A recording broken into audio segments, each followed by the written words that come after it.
7 نوامبر سال 2022 نماینده ویژه پرزیدنت قرقیزستان طالاتبек مسعودیقوف در کابل با چندی از مقام‌های بلندپایه حکومت طالبان ملاقات کرده است. طلوع نیوز خبر می‌دهد که طالاتبek مسعودیقوف از جمله با مولا عبدالغنی برادر معاون اول نخست وزیر امارت اسلامی افغانستان، عبدالسلام حنفی معاون دوم نخست وزیر، شیر محمد عباس ستانکزی معاون وزیر خارجه حکومت طالبان دیدار کرده است.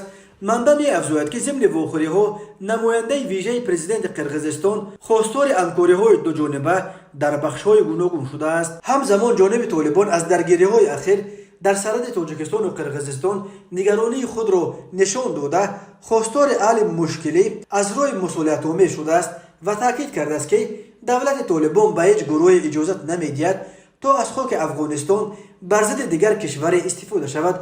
مقام‌های طالبان گفتند که در عهد آنها مرزهای افغانستان نسبت به هر زمان امتر شده است و اما در عموم حضور گروه تروریستی در خاک افغانستان مایه نگرانی کشورهای منطقه باقی میماند، به ویژه برای تاجیکستان که حفاظت مرزهایش را با افغانستان تقویت میکرد و بنا به گزارش طلوع نیوز تاجیکستان 175 پاسگاه امنیتی در مرز با افغانستان ساخته نقشه دارد در آینده نزدیک باز 300 تا دیگر سازد. سفر نماینده پرزیدنت قرقیزستان به کابل و ملاقاتش با رهبران ارشد رژیم نو طالبان در حال صورت میگیرد که مناسبت‌های تاجیکستان هم با قرقیزستان و هم با حکومت طالبان در افغانستان تنش‌آلود باقی میماند. ماه سپتامبر سال جاری در یک مناقشه مسلحانه خونین در مرز تاجیکستان و قرقیزستان هر دو طرف حدود 140 نفر کشته و تقریباً 750 تن دیگر زخمی شدند. هر دو طرف یکدیگر را در شروع مناقشه عیبدار میکنند.